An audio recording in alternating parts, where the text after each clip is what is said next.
اعوذ باللہ من الشیطان الرجیم بسم اللہ الرحمن الرحیم۔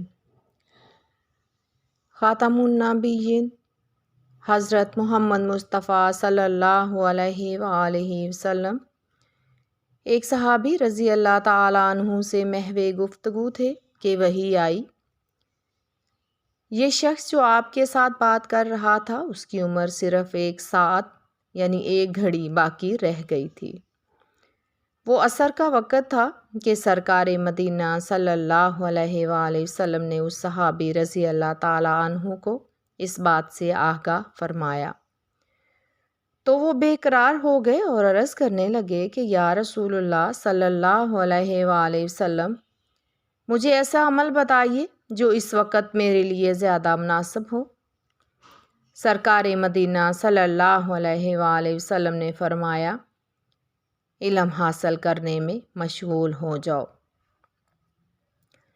تو وہ علم حاصل کرنے میں مشغول ہو گئے اور مغرب سے قبل انتقال فرما گئے۔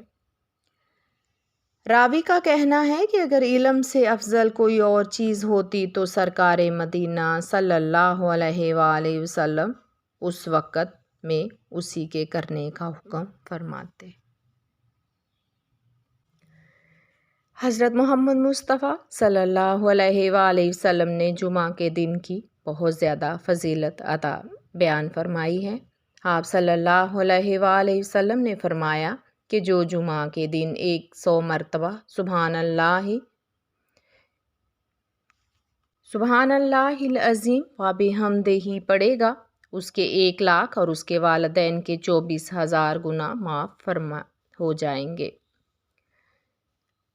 حضرت عبداللہ بن عمر رضی اللہ تعالیٰ عنہما روایت کرتے ہیں کہ ایک شخص حضرت صلی اللہ علیہ وآلہ وسلم کی خدمت میں حاضر ہوا اور اپنی تنگ دستی کا شکوہ کرنے لگے تو آپ صلی اللہ علیہ وآلہ وسلم نے اس آدمی سے فرمایا، کیا تمہیں وہ تسبیح بھول گئی ہے جو ملائکہ کی تسبیح ہے، تمام مخلوقات کی تسبیح ہے، اسی کے ذریعے سب کو رزق دیا جاتا ہے۔ حضرت عبداللہ بن عمر رضی اللہ تعالیٰ عنہما نے عرض کیا کہ یا رسول اللہ صلی اللہ علیہ وآلہ وسلم، وہ کون سی تسبیح ہے؟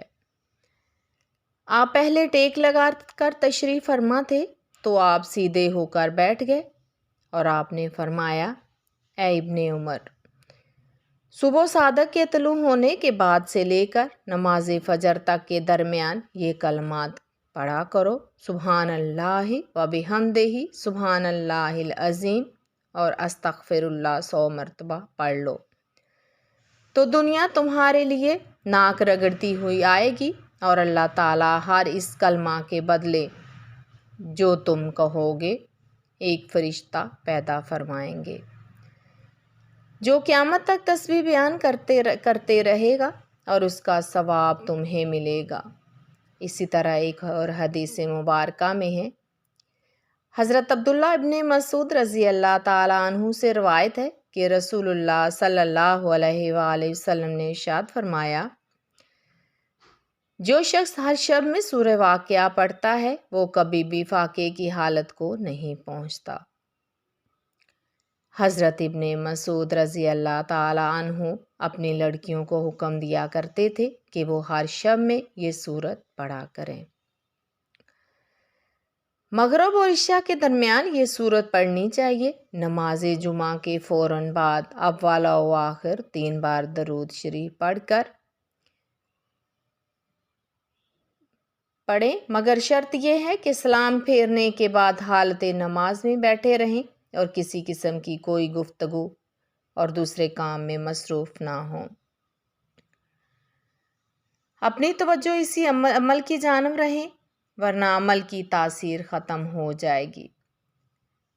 پڑھ کر دعا کریں، یہ عمل ہر جمعہ کو مسلسل کریں، انشاءاللہ رزق کا معاملہ حل ہو جائے گا۔ اسی طرح حضرت جویریہ رضی اللہ تعالیٰ عنہا بیان کرتی ہیں کہ حضور نبی کریم صلی اللہ علیہ وآلہ وسلم صبح کی نماز پڑھنے کے بعد صبح ہی ان کے پاس سے چلے گئے اور وہ اس وقت اپنی نماز کی جگہ پر بیٹھی تھیں پھر آپ دن چڑھے تشریف لائے اور وہ وہیں بیٹھی ہوئی تھی۔ آپ صلی اللہ علیہ وآلہ وسلم نے فرمایا، جس وقت سے میں تم کو چھوڑ کر گیا ہوں تم اسی طرح بیٹھی ہوئی ہو۔ حضرت جویریہ رضی اللہ تعالیٰ عنہ نے عرض کیا، جی۔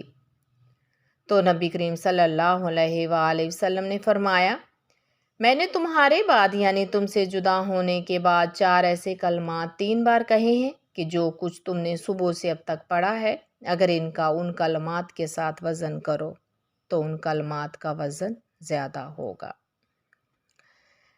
سبحان اللہ و بحمدہ عدد خلقہ ورضا نفسہ و زینت عرشہ و مداد کلماتہ۔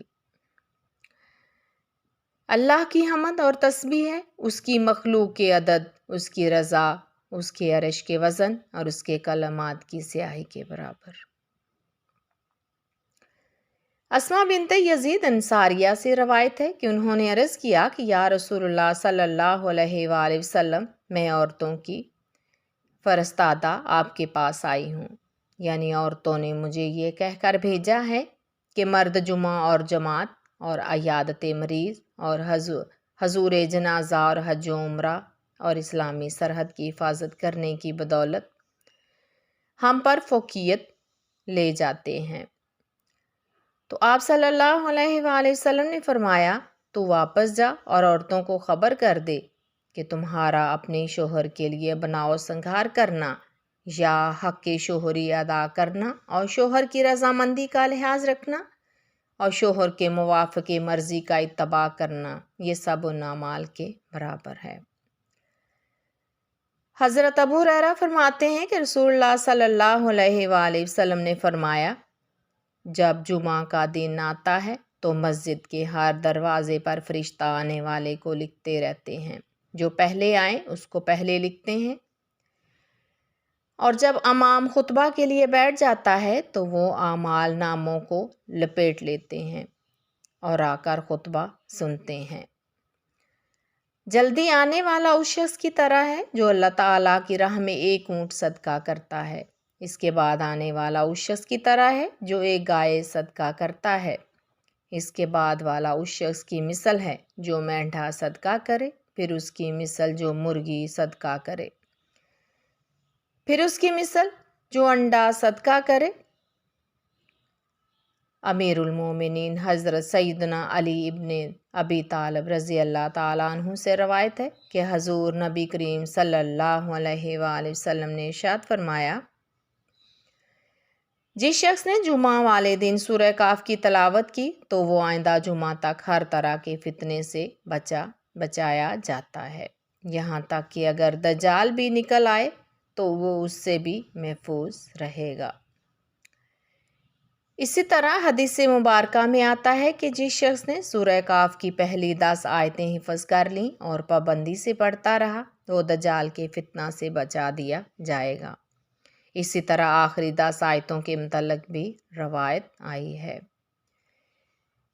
ایک اور روایت میں آتا ہے کہ جو شخص سورہ کاف کی پہلی 3 آیات پڑھتا رہے گا وہ بھی دجال کے فتنہ سے محفوظ رہے گا۔ جمعہ کے روز کثرت کے ساتھ نبی کریم صلی اللہ علیہ وآلہ وسلم کی ذات گرامی پر درود شریف پڑھنا چاہیے۔ آپ صلی اللہ علیہ وآلہ وسلم نے ارشاد فرمایا، جمعہ کے دن کثرت کے ساتھ مجھ پر درود شریف پڑھا کرو۔ جو کوئی مجھ پر جمعہ کے دن درود شریف پڑھتا ہے میرے سامنے اس کا درود شریف پیش کیا جاتا ہے۔ درود شریف چاہے دن کو پڑھا جائے یا رات کو، ثواب بالکل برابر ہے۔ چنانچہ آپ صلی اللہ علیہ وآلہ وسلم نے ارشاد فرمایا، جمعہ کے دن اور رات کو مجھ پر کثرت سے درود پڑھا کرو، کیونکہ جس نے مجھ پر 1 مرتبہ درود پڑھا اللہ تعالیٰ اس پر 10 رحمتیں نازل فرماتے ہیں۔ حضرت انس بن مالک رضی اللہ تعالیٰ عنہ نے بیان کیا کہ میں نے نبی کریم صلی اللہ علیہ وآلہ وسلم سے درخواست کی کہ آپ صلی اللہ علیہ وآلہ وسلم قیامت کے دن میرے لیے شفاعت فرمائیں۔ آپ صلی اللہ علیہ وآلہ وسلم نے فرمایا، ضرور کروں گا۔ میں نے عرض کیا کہ یا رسول اللہ صلی اللہ علیہ وآلہ وسلم، میں آپ کو کہاں تلاش کروں گا؟ آپ صلی اللہ علیہ وآلہ وسلم نے فرمایا، سب سے پہلے مجھے پل صراط پر ڈھونڈنا۔ میں نے عرض کیا کہ اگر پل صراط پر آپ سے ملاقات نہ ہو سکے تو؟ آپ نے فرمایا تو اس کے بعد میزان کے پاس مجھے ڈھونڈنا۔ میں نے کہا اگر میزان کے پاس بھی ملاقات نہ ہو سکے تو؟ فرمایا اس کے بعد حوض کوثر پر ڈھونڈنا، اس لیے کہ میں ان 3 جگہوں میں سے کسی ایک جگہ پر تمہیں ضرور ملوں گا۔ وما علینا الا البلاغ۔